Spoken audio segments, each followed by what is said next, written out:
11, 2023. Today is Monday. Before nato sudan ang atong programa karong kabuntagon ato sang hibalan ang dagan sa atong panahon. Gipagawas kini siya at 7:30 in the morning sa Cedar Mo-Oxen ang kabahin sa weather update. So weather system nato is easterlies localized thunderstorms. Davao City experiencing sunny weather with partly cloudy skies. And all river channels nato is monitored at safe and normal levels. DNR EMB air quality monitoring is that the city air quality index is in good status. And coastal status na to is come to slight seas and going low tide. Pahimang no sa kadaghanan, I'm sure daghan gihapon karon ang katawan sa dagpay sa Davao naa sa downtown area. Syempre trabaho and at the same time eskwela. And syempre no atong pahimang no sa kadaghanan mag-igmat, maging alerto sa atong palibot sa kanunay. And syempre no, sa mga katawhan na naa sa kalsada, please amping kita kanunay sa pagtabog-tabog. And at the same time, sa ato mga drivers, please drive safely. Bawal ang kaskasero. Ayun. 11:16 na sa kabuntagon. And syempre, every Monday kinisiya. 11 in the morning up to 12 noon. Ang atong programa is Kabataan, Pamilya o Katilingban. Ubani ko ninyo sa isang ka-oras, kini si Lucio. And this morning, I'm so happy to welcome my guest. It's really nice seeing her again. And of course, not taon-taon na po wala mi nag-uban. And yes, this program is partnered by Population Division or the City Population Office of Davao. And she's invited today to be by, of course, speaker or guest this morning. Again, welcome, Ma'am Lucille Dagping Galicia, ang atong program officer sa Social Behavior Change and Gender sa atong Reach Health Project. It's so nice to see you again. Welcome balik din sa atong radio sa Davao City Disaster Radio. Daghang salamat Ma'am Lucy. Good morning no. Ug daghang salamat nga nakahigayon na sad kami para makahatag, maka-share sa unsa pay mga kabag-uhan o mga pwede nato i-improve para sa ato ang pinalanggang Davao City. Correct. How are you? How's work? Well, it's December. It's a season for celebration. Work with Reach Health Project. Somehow we're wrapping up, no? Pero we're still looking forward na naapay lugway gamay, no? And mapadayon gihapon ang pagservisyo namo ni sa actually sa entire Philippines, no? Dili lang sa Davao City. So ayun, thank you so much sa time, sa paghahinog oras, sa pagsaka. Oo, thank you kaayo Ma'am Lucille. And yes, this morning, no, this is a very interesting topic. This is about assisting young people in locating services to address unintended pregnancy. Even before din sa atong programa, ato kani ginahisgutan ang kabahin no sa mga unintended pregnancy, sa mga single moms, no, and even kabalugid kita daghan kang kabatan-unan karon ang sayo kaayo na mabtos o di ba? And yes, adunay mga pamaagi niini sa pag-assist kanila sa paghatag og tabang, Yes. di ba? And this morning, ato kanang pagkahisgutan pagminong gani kag young people, adolescents, when kag mga kabatanunan, usahay very complicated kaayo because wala ta kaila sa ilaha, unsa ilang mga hilig, unsa ilang ginabuhat. In fact, when it comes to unsa bay mga ginapangbuhat nila no, usay di pagani kaayo pod kuanang isa ka ginikanan sila. Wala dapat importante gid kaayo ang guidance. And this morning, ato ka na nga paghisgutan ang kabahin sa unsa ba gyud ang ginabuhat sa isa ka batan-on. Unsay ilahang mga unsay rason no labi na good when it comes to sexual experience because pag adunay ginasultian nga mabuntis adunay pakipaghilawas mao kana siya di ba? So this morning ato nga ihatag pud sa inyo ang mga impormasyon, data, surveys diin na nabuhat nila or of course adunay mga data for national level and even Davao region kung pipila na ba gyud ka ang nabuntis no at the early age. Yeah. And at the same time, mga opisina nga andam kaayo mo tabang diin sa paghatag o assistance. Labi na gud anong mga kapatan-unan nga sayo kaayo na buntis no, Ma'am Lucille. And syempre, pag ningkod na buntis, mas nindot pud kay paminawon nga aduna pud tay mga prevention. Yes. Yes, not only because prevention is better than cure, di ba? Mao pinapin ang atong ginaingon. So there are ways not to prevent this. And at the same time, to promote desired behavior good sa atong mga teens. Mao kani ang atong tukuyin this morning. And please no sa atong mga tigpaminaw karon sa atong radio, matungog kita over 87.5 mao ka natong dial and DXQQ kita sa atong mga radyo. And syempre makita kay kita sa atong Facebook live stream. Live kita karon kung aduna kaya gustong ipaabot o pangutana o concern pinaagi sa atong programa, pwede kay kamo text o tawag sa 0822988781 or you may call 0961-834-0359. And pwede po kayo kamo mag-message sa DCDR Facebook Messenger. Sige ma'am, sila ato ning sugdan karon. Yes, pagmingon na gani ka og assisting, young people labi na kabahin aning unintended pregnancy. Pipila na bagyod ka ang mga numero niini nga atong pwede ma-share sa atong mga tigpaminaw karon. Kabahin sa kaning mga kabatan-unan nga naka-experience na niini nga teenage pregnancy. Pahiyo mo. Yes, no. Actually, gibase nato ni siya sa national surveys kaning atong gitawag nga Young Adult Fertility Survey or YAFS-5 nga gikuha ni siya nga data last 2021 o katupong bag-o lang pod no nga Philippine National Demographic and Health Survey or NBHS 2022. So atong nahibaw-an base ani nga mga research no nga 35% daw or basically dako murag 1/3 sa mga youth sa Philippines kasagaran daw sila giingon nga online friends pero wa pa daay nila nakit-an personally.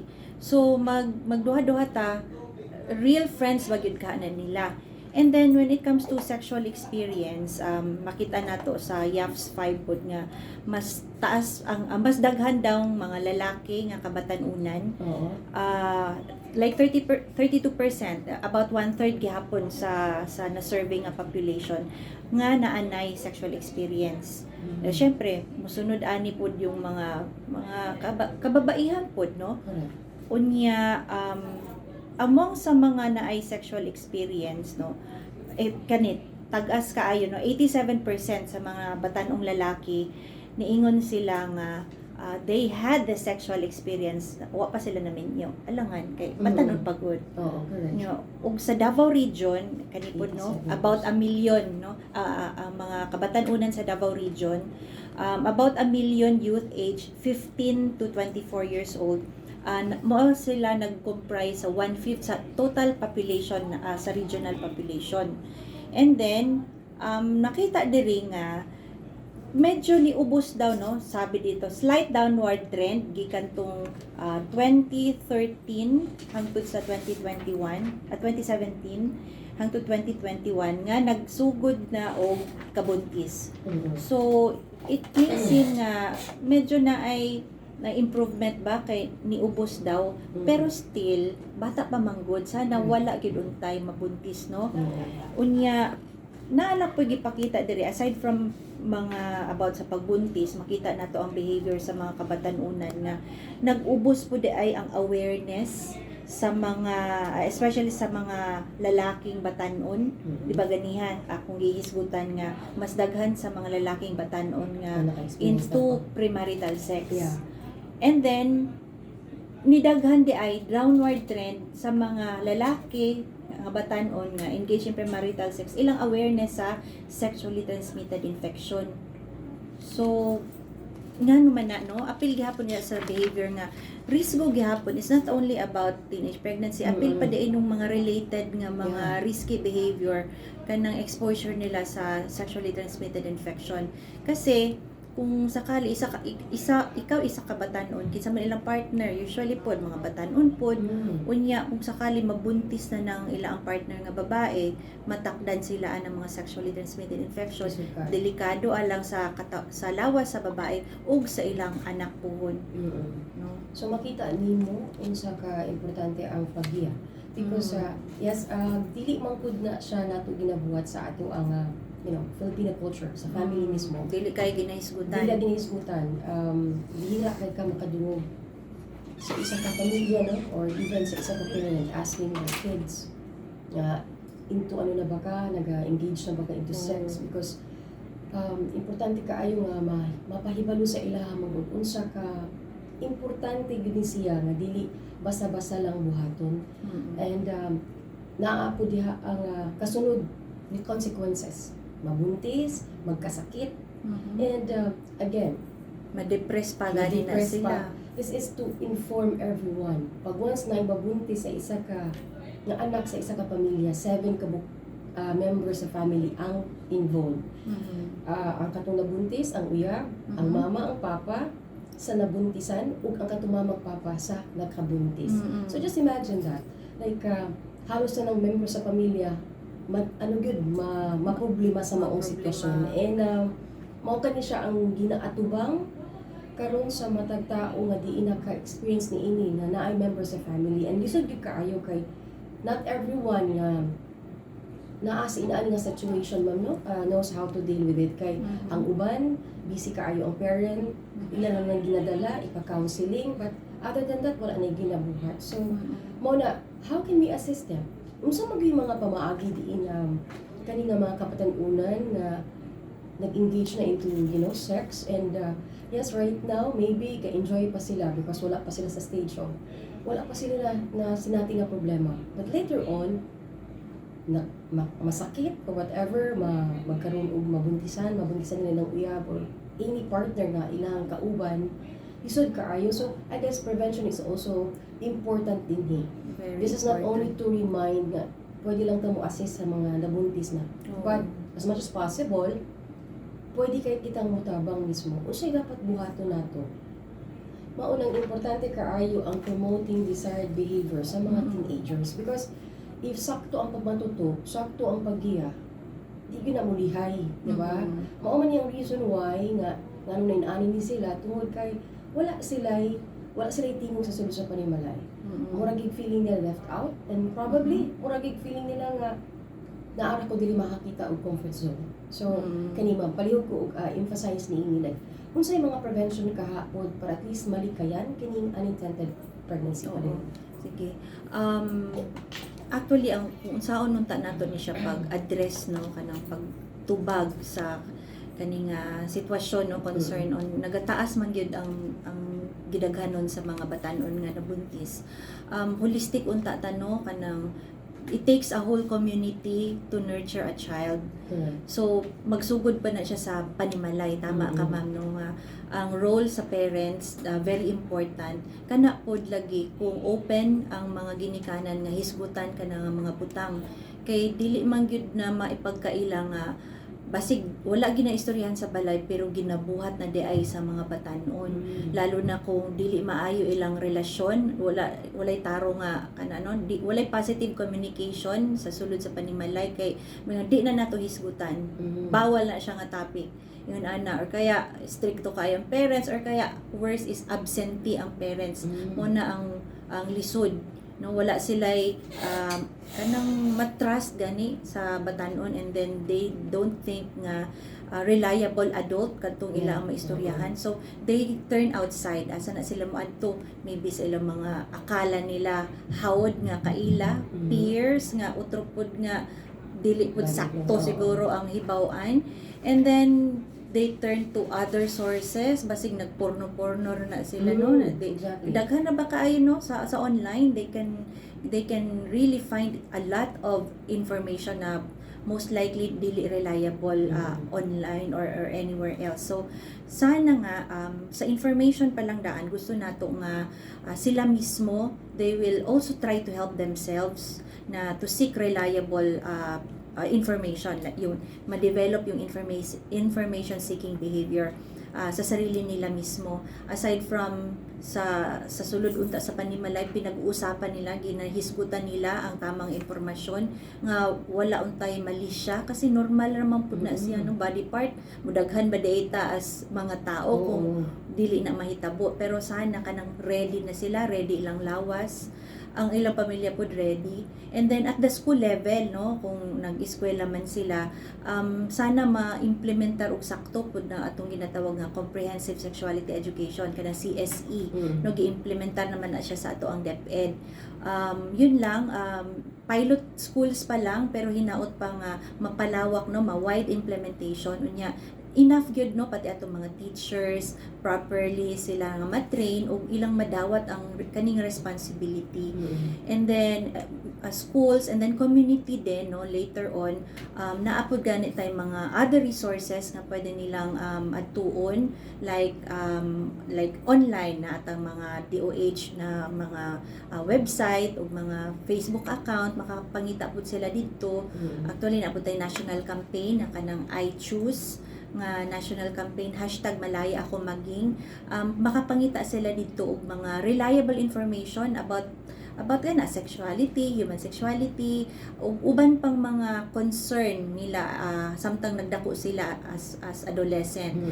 Pati mga mental health, about consent, ingon ana kay posible basig uban og nabuntis pero naa ito issue on gender-based violence kanang napugos ra day sila ato. So naay mga ana mga hisgutanan no kay multifaceted man gud ng problema nato sa teenage pregnancy no. Dili lang kay gigusto nila kay gibati nila silang lawas pero basin ang uban napugos sa sitwasyon ug inaana no wala dili sila ready sa sitwasyon yun.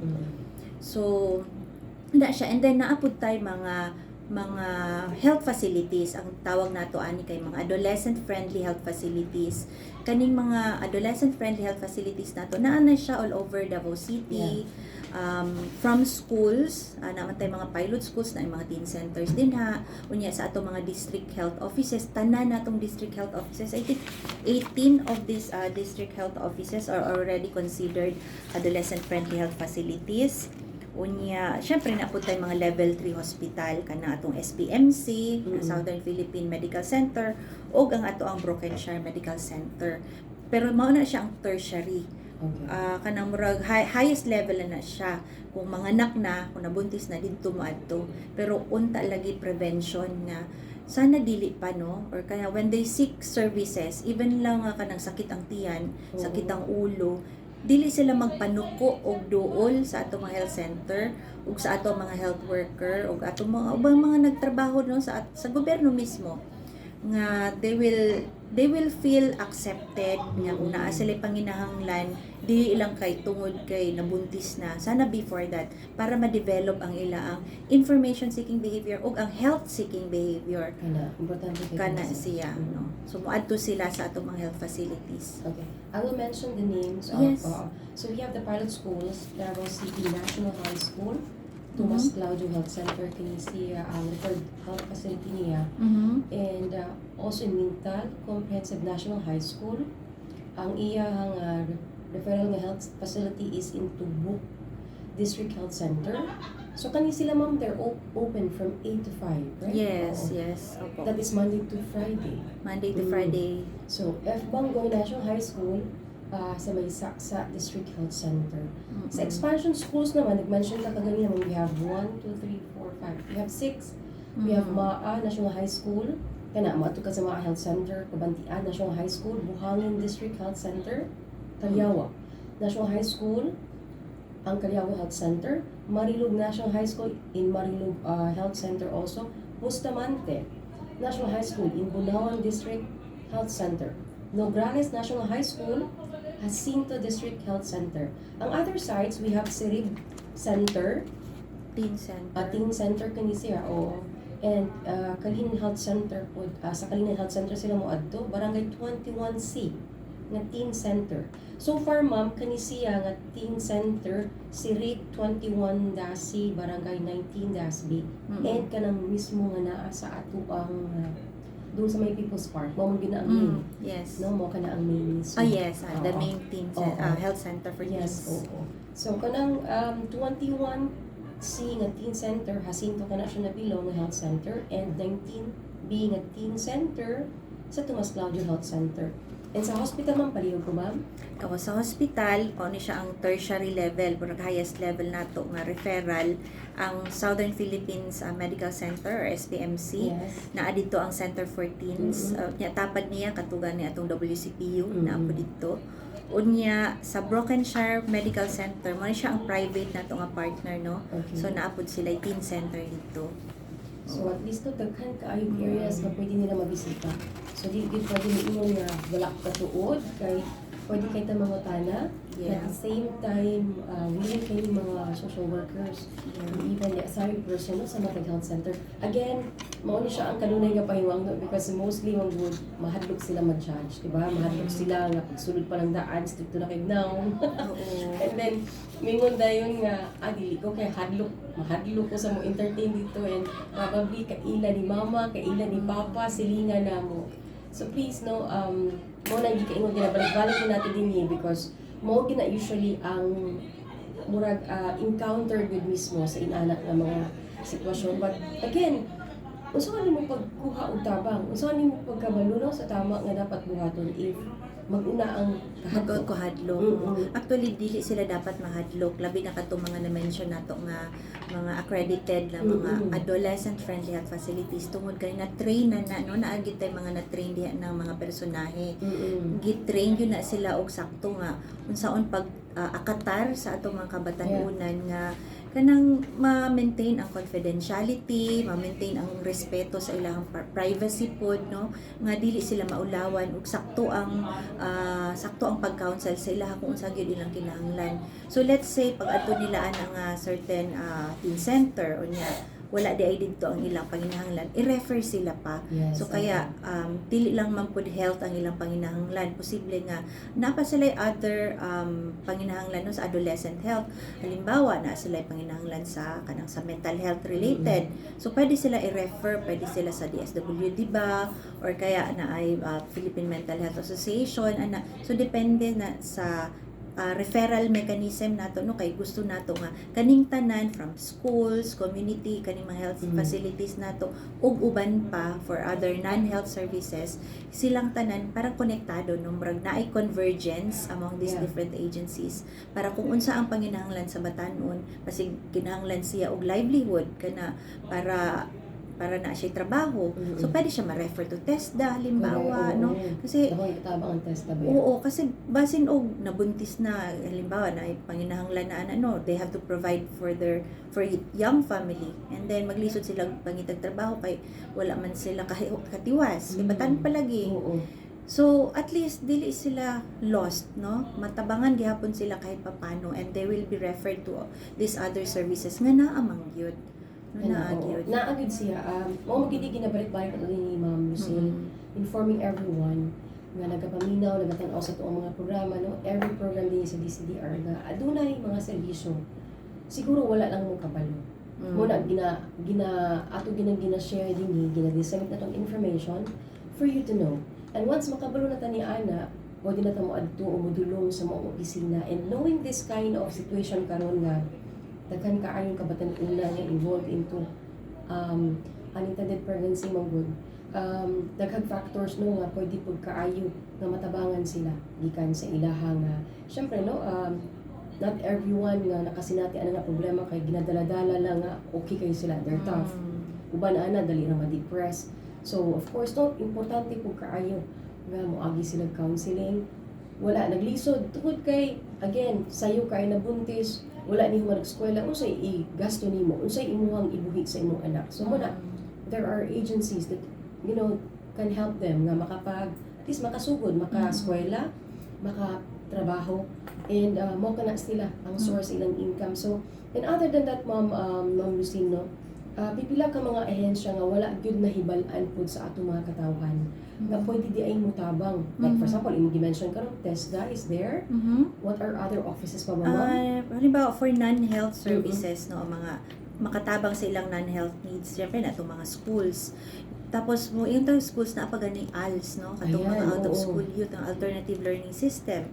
Unya guidance mga offices sa schools. Unya naaputang DSWD or CSWD. Syempre naaput atong mga child protection unit. I think kada barangay murag naani no kay attach siya nang atong WCPU, Women's and Child Desk. Unya syempre atong barangay mismo kay na mga BCPC gani ana. Unya TESDA kanang mga skills nila or kaya kanang mga sa tawagan ay vocational na mga courses ana pwede mo hatag sa ilaha. Ang atong mga PNP, of course, naabot sila yung mga programa no para matabangan na sila itong mga kabatanon. So, these are just some. In other areas, pati gani ka ng mga agriculture, matagan sila og saan pa pagpanguma. They can feed themselves, no? Magtanom sila sa ilang sariling backyard, ana. So, apil na silang tanan. Wa pa ko nag-mention mga NGOs, no? So, daghan baya pud ang makatabang sa atong mga batanon. So, ang importante lang yun is knowing the services nga ilahang makuha. Rather than, aside from that is, muadto jud ka sa opisina. Because nothing will happen magbulat lang ka. Ang nakanindot karon because even remote areas, ginaadtuan naman gyud, di ba? Ginaadtuan na sa ato ang lokal nga paggamhanan, sending people there to educate, mga educational drive. Nagkan kaay mga orientation, just to educate people what to do when it comes to family planning. And natural bina nga ang family planning, pero hindi na masulod. Kaya musanay man ka if dili ka mo plano sa imong pamilya.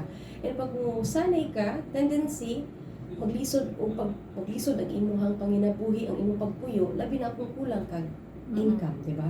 So batanon pa sila, kulang sila sa skills. So kana pa lang daan, maano nimo ba? Makita nimo nga daghan kaayo involved mismo sa sitwasyon na diin gani maapektuhan, Ma'am Lucille, because of your wrong decision. Oo. So, di ba, guidance is important. Assisting them is naamon din ha. Pero again, what are the prevention? Like, you already mentioned ka ganina, as much as possible, matutukan yun sa sulod sa panimalay. Because, again, naamon yung mga kabatan-unan pud karon na dili pud open. So, usaon sa ginikanan. But, parent, no, importante gyud kay na mahimo kang ano sa imong anak. Usahay man gud atong gina-blame because dili siya open sa ako. Ug maglisod og access ang batanon ani mga services kay walay consent sa parent. Ayun, kana pa una pa pud way sa to ang law, no? Na pwede, no? Dili pwede mo access ang minor, ang below 18 sa kaning family planning products kung walang consent sa parents. So, importante yun gyapon ang suporta sa parents or any responsible adult kung wala diha ang parent. Kasi sila man ang guardian, sila man gud ang magpirma. So, we really need the support of these allies, our parents, responsible adults around us, nga suportahan ni ato mga kabatanunan. Yes, probably they made the wrong decision kay nabuntis or nabutang sila sa sitwasyon nga di pa sila ready, pero let's not close our doors on them. Hatagan gihapon nato silang suporta para padayon gihapon nila, no, kasi kahit na naabot sila sa inana nga malisod ka sitwasyon, pero the more that we need to help them, give them support, give them consent to access the services. Also, you mentioned about dili pwede, no, pag walay consent sa parent or guardian. So kana pa lang daan, murag babag na gyud kay na siya para sa ilaha nga kung buhaton ko ni muduol na pud ko, mag-ingon na pud ko, so murag maulaw ko. What will I do? Ana ba? Sa mga naminaw karon nga mga kabatan-unan, nga diin ila na gyud kaning ginabuhat. They have sexual experience, no? I guess ang pinaka-importante sa tanan is dapat maedukar ka mo sa tama nga dapat pagabuhaton, maging gikaingon pa, make sure nga pag naatay ginabuhat, nakabalo kita sa possible consequences. And mentioning about unintended pregnancy, lisod good kaayo na siya. 9 months na siya pagdalaon, but that 9 months doesn't stop there. After ana imo pa nang buhiyon ang imong anak. And daghan kaayo possible nga mahitabo sa imuha, sa imuhang partner, and even sa imuha. Mo na gikaingon, the moment nga mali ang imong desisyon, wala na, daghan ang nasayang na opportunity, daghan ang nasayang nga mga plano sa kinabuhi. So prevention, importante kay kini siya diin na as much as possible, prevention na daan ang gikanan yung gigiya kana diha na to prevent, because kung gusto jud ka nga dili pero again, ma'am, siguro ko ako ang listener karon, to be not to be biased because I am the anchor now, but to be fair also to all the listeners right now. Again, pag walay communication, wala man gyud mahitabo mga kahapsay sa pagpuyo. So same gihapon nga kung ang isa ka anak ug ang isa ka gidikanan, they're not, they don't converse at home, wala gyud di gyud ka makabalo. How will you know about the emotions, feelings and situation sa imong anak na nakasinati na dag-inana kung mismo ikaw dili di pud kay ka sensitive. So again mubalik ka na siya sa inahan or sa ginikanan. But because again ginabuhat pud ning excuse sa ginikanan, busy ko sa work, I have so many things to do, busy ko panginabuhi because dapat silang buhion. Again, di gyud na siya enough reason. Namingon ka lang, later na tika entertainon, later na tika kastoryahon. Because the moment ang imong anak mo yung ginagma pa na ko isulti, dapat all ears with that. Diba? Ikaw ma'am, unsay imong masulti nini because naay ginikanan man gyud nga mo insights nga dili gyud gahig ulo.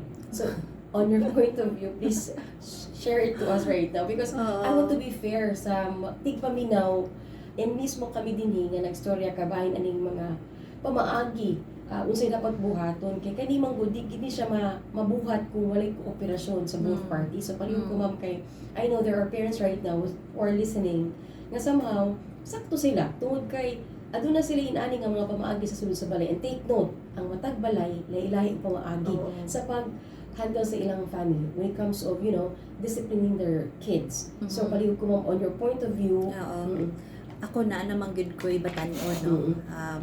Apila na sila sa adolescent stage na ako'y 10 years old, na ako'y 13 years old. At 13 years old, lahi na gid pud iya ang kuan.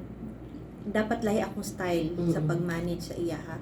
So, bisan og na ako sa aning programa nga pag-promote og adolescent health development, na ako gid mga challenges unsaon man gid nako ha. And then sometimes murag mahutan ko og mga strategy unsaon ako di ako adak, no? And then moagi mo tagyaw-yaw, syempre tao ra pud ta, no? And then I also have to reflect on my own.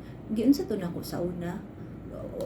Ano ba yung what works for me sa una, kaya lang lahi manggud ako panahon sa una o karon, di mo compare. So I also need guidance in a way, so that's why naagan itay campaign nga ginatawag ang konektado tayo, kasi it's where I can find sa to mga tips raman na no, mga suggestion, pero kahit papano naka-learn ko kay mga experiences magud po na sa ubang mga ginikanan, no, mga real life experiences nga naga-share pud sila nga halimbawa ilang anak dugay matulog kay sige gadget, sige dula ang mga online games unya kinaugmaan magklase na pud bisag unsa yaw-yaw di man patuo.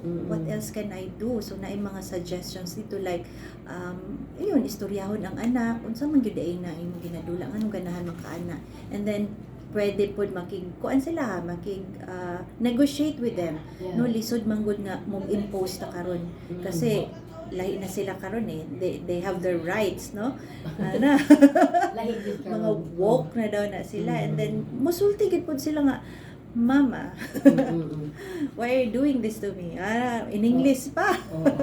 So, isa po na kay, again, depende gid na sa ginikanan nagiging sa niya pag-raise ang iyang anak. Pero dito gyapon ta mubalik gyapon ka sa pamaagi mo regardless of what are your ways inside your home. Ang guidance nga word di kina mawala. Once ang guidance mo good, di na siya gamiton nimo. Lack of guidance na diha mo gid na siya padulong. So tanin si diha gid nagkulang. So yes, ang matag pamilya na ay pamaagi di usaon nila pag disiplina.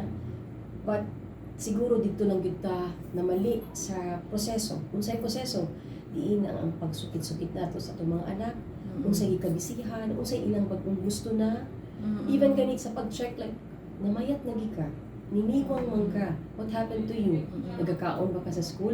Like every day, ask them. Like how are they? Like sa ilang ginabot sa sulod sa skulahan? In a non-judgmental way daw, no? Like, dili kay unsa naman na. No? Usahay po inalagid ang at the tone of our voice also nga makaingon sila nga adi na ko musulti oy kay kasabaan nagyud ko ani sunod ba. Yes, oo. So isa po dito na siya mamsil. Kundi ina mo anak murag ang bata mo distansya siya. Oo, clam up sila mo. Di na sila mutingog kay mahadlok na sila makasabaan or ang uban kay murag di na mahadlok makasabaan, murag they don't care anymore. Kay naanad na sila kasabaan. That's also maglibog na po ka unsa na po'y sunod, no? Basig di na ka maka-penetrate sa ila ang wall, kay na sila yung wall. Ayun. So kana no makita nato nga daghan gyud ang factor na dapat i-consider po. Daghang mga dapat natong hinumduman as a parent nga tinuod sa sulod sa panimala we have our own ways, to handle our kids, but again at the end of the day just to ensure and to make them na somehow hapsay ang ilang pagpuyo. Hapsay, di mo kag hapsay, at least is, yes, muna na siya ang term, but make sure nga somehow ang future sa imong anak, kana ganing makaingon ka nga, you've done a good part of it, nga mapanatili gini mo nga somehow dili sila malihay sa mga di maayong butang. So as much as possible, let's guide them, and then pag nanagid sa sitwasyon nga diin mo o nagyud na, wa na magyud tayo magbuhat niya na, di ba? Mabuntis na. Don't allow them nga ila pa nang masinatig balik. So, namang ginana, di ba, Ma'am Sil, like sa imong gikiingon, nabuntis na. Ipasagdan ng hapon, nabuntis na pud.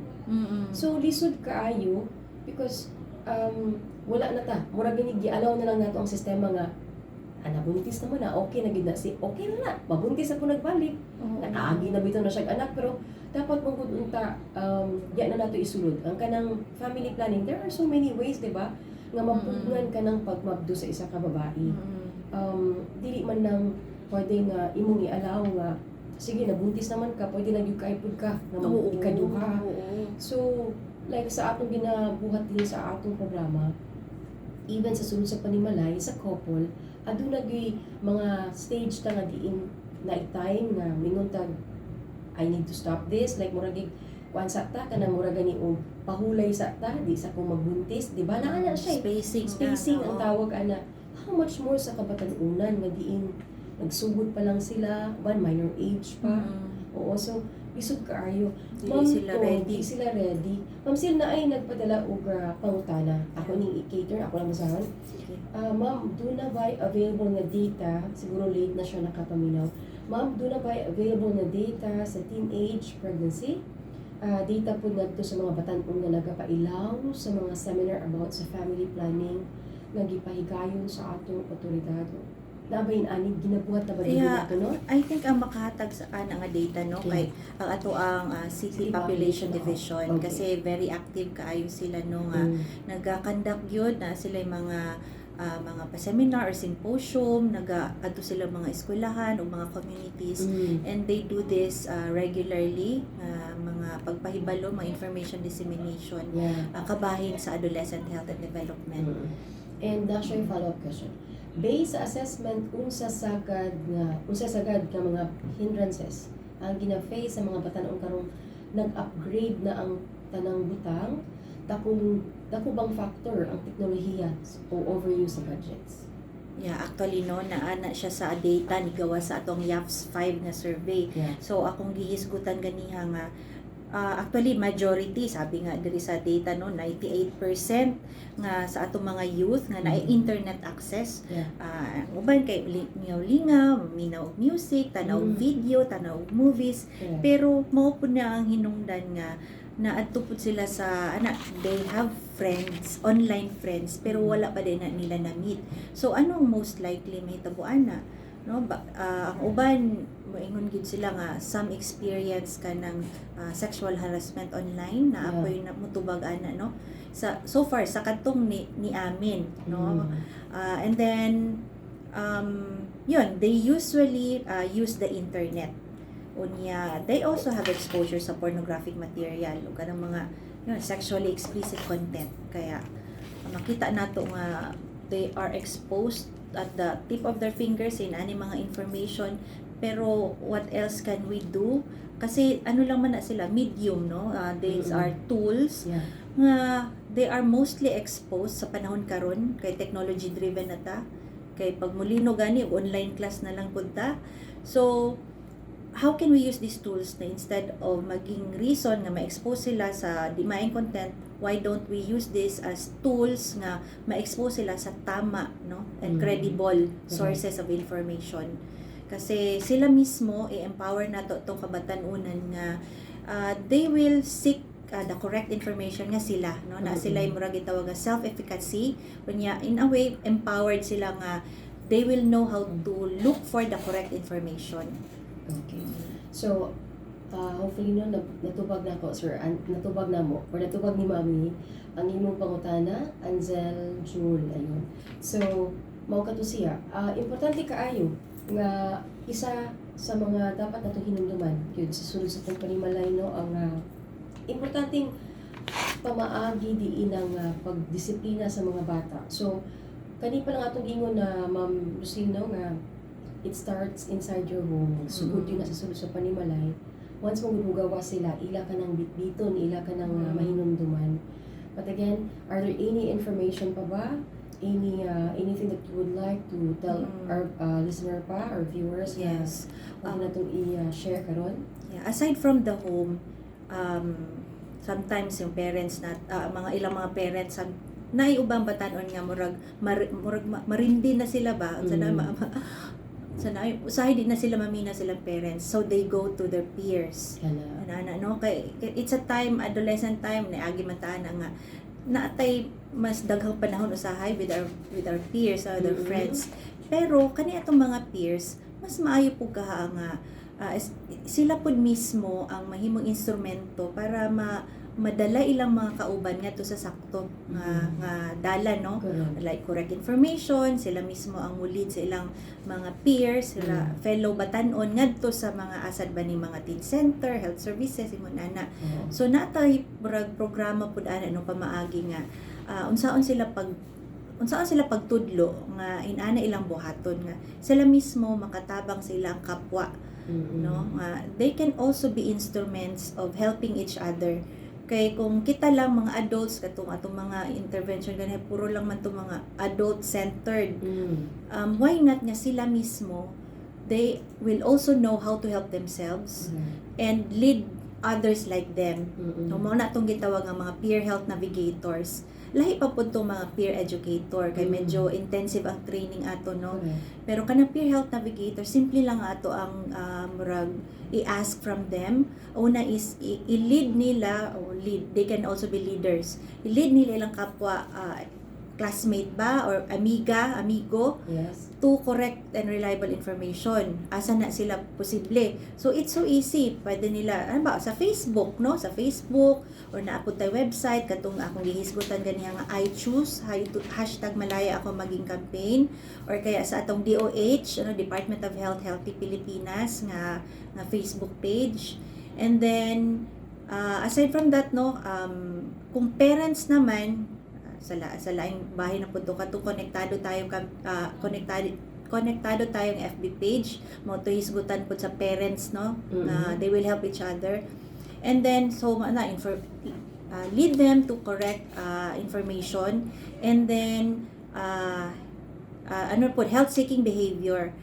So when they know atong gisgutan ganiha atong mga health facilities nato, asa to mga teen center, asa to mga hospital nga pwede sila mo seek information. Actually naapod tay mga teleconsultation gani nga they can call kasi kani ato ang SPMC, kani atong Broken Share nana sila yung mga hotline no, pwede sila makatawag, especially kung dili sila physically dayon makaadto, pwede na sila ninyo tawagan. So kung expose sila sa Facebook, makit-an na sila sa Facebook ang ilang mga contact number. Kasi yun, dapat kabalo sila, asa sila pwede mo adto, asa ang pinakadool nga health center nga ilang atuan. Pero before sila maka-promote, sila mismo siguro mobisita ani mga teen center or health center unsay naa didto kay para makasulti silang mao day na siya sayon ra day dito makapangayo og tambal sa sakit sa ulo or sakit sa tiyan unya si nurse dito maabi-abihon, friendly si nurse nya kuan kanang ma-ensure gyud imong privacy no, maayo sila mo abi-abi sa mga batanon nga sama namo. So sila mismo champion sila silang kapwa kabatanon. And kanindo sa teen center pwede ka dito mo nasa library, di ba? Na library, na dula-dula. And at least not space. Paano yun siya? Safe space. Safe space good siya. Diin nga, di lang kamato dito kung naakay gibat, na problema Oo, whatever. kana ma'am. It's a space na diin nga kung gusto ka mag-relax. Pwede ka ayo, di ba? So pwede sila mag-research. Kaya natay teen research. centers na do internet and then they can mag-research sila, buhat sila ilang assignment Correct. dito. Oo. And at the same time, usay mo good, patiun kang mura din laay gyud kaayo sa balay, Mm. wala kay mabati nga murag comfort, you go there, di ba? Pwede daw matulog. So, di Pwede. ba nindot kaayo siya? So, Mm. knowing nga inaana ang imong masinati sa sulod. So, dili gud kaayo ka mauwaw or dili ka magduha-duhag adto kay ang place mismo, ma-welcome ka ba? Mo na nga. Pero again, no, mo na ginagingot sa taga City Population Office, like, as much as possible, gina-encourage gud nila nga, ang katong mga tao nga na mismo sa kana nga center, dapat, of course, approachable gid ka. Pagsulod pa lang daan sa katong nga tao nga gustong mangayo sa imong serbisyo, smile gid ka, diba? Smile. Kay lami gud ang feeling, diba?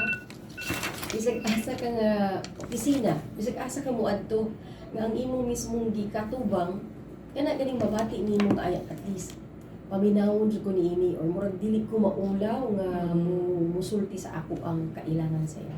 Ma'am, exactly 12 na ang atong oras. Kulang gid kaayo ang oras, but I'm so happy nga ni Andika ato kaning napaabot nga impormasyon sa atong katawhan. Mensahe ma'am para sa atong mga tigpaminaw sa kanina, importante kaayo gid no ang pahimangno, constant reminder mo na siya Yeah. atong ginabuhat dinhi palihog ko ma'am Sil before na tapos na ato programa. Sige, alang sa atong mga naminaw karon no, kinahanglan niya atong mahatag yun ato ang tibuok nga suporta sa atong mga kabatanunan. Kita ang gitawag nga mga allies, mga nagasuporta parents, mga teachers, health workers, apil atong mga community leaders no, suportahan nato atong mga kabatanunan. Unya pinaagi ani no, so support nato ilang information seeking behavior o health seeking behavior. I-guide nato sila nga maka-access sila ani atong mga halimbawa, mga national campaign katong I choose #malaya ako maging, so makita na siya sa Facebook. Unya para pud sa parents, para matagan silang mga tips, mga pahimangno lang kung saon nila pag atiman no sa ilang pakigistorya sa ilang mga mga batanon. Ato sila sa Konektado Tayo FB page no, Facebook page gihapon. Unya dito pud sa mga young adults, actually kay apil man gud sa young, so 15 to 24 years old no, apil na sa young adults. Naapod tay gitawag nga It's Okay to Delay campaign, naapod na siya sa Facebook gihapon. Makahatag pud na sila og igo impormasyon no para ma-inspire pud sila nga it's okay nga dili sa sila magbuntis, mag-follow sa sila nga goals in life. O kaning mga teens pod gi-encourage namo nga mo adto sila mga health facilities nga duol sa ilaha, kaning mga adolescent friendly health facilities, mga teen center. Unya pwede pud sila mo adto sa mga other non-health needs services. Pwede sila maadto sa DSWD, mga TESDA, mga BCPC, mga yun ana. O kaning tanan gusto nato nga mapalig-on manggod no, mapakusgan kaning ato ang referral pathway gikan sa ato mga eskwelahan aron mas mudaghan sa ato mga kabatanunan nga maka-avail sa serbisyo sa mga adolescent friendly health facilities o mga impormasyon pod kana lang. Sila kay gusto i-greet mo. Akong gi-greet akong mga kaubanan sa Reach Health Project, of course, ang ato City Population Division nga gipangunahan ni Ma'am Jeng. No. Hi Ma'am Jeng. Amay ngudto sa ato tanan. Yes, hi to Ma'am Jeng and sa tanang tao karon no, sa mga staff mismo sa City Population Office. Again, Ma'am Lucille Tagping Galicia nga ato ang Program Officer sa Social Behavior Change and Gender sa Reach Health Project. Kay salamat lang sa Okay, salamat Ma'am Lucia. And yes, nalipay kay kung nakita kay pag-usap. Yes, at ang ninyo next Monday, that is December 18, same time, same place, of course, 87.5 Davao City Disaster Radio. Daghan kayong salamat sa mga naminaw nagtanaw. Dali ko i-greet din hi to Ma'am Ellen Castillo, hi to Danilo Hisugan Senior, hi to Ansel June. And yes, daghan kayong salamat sa pagwanuban kanamo sa isa ka oras para sa atong programang Kabataan, Pamilya ug Katilingban. Yes, every Monday kini siya din atong yung ginatuki, atong ginaisgutan ang kabahin sa pagplano sa pamilya. And everyone inside your home, dako kay nagparte, dako kay na siya og ka role gyud matag usa mo na nga importante kaayo gyud nga ato kaning pagahisgutan ang kabahin sa pamilya. Kaya diin atong mapaabot sa atong katawan. Mao kani ang sakto gyud nga radyo diin na atong ginabuhatan og program, no, and I'm so thankful sa population office nga population division office nga di naghatag mismo kanamo og mga speakers, of course, no, topic every Monday. Ayun. So saktong impormasyon nagkikinahanglan mga Dabugenyo. Makisayo paminaw kanunay sa 87.5 Davao City Disaster Radio. Usab kini si Lucio Ong, dalay ko ng Diyos. Mag-amping kita kanunay ug may ulto sa tanan.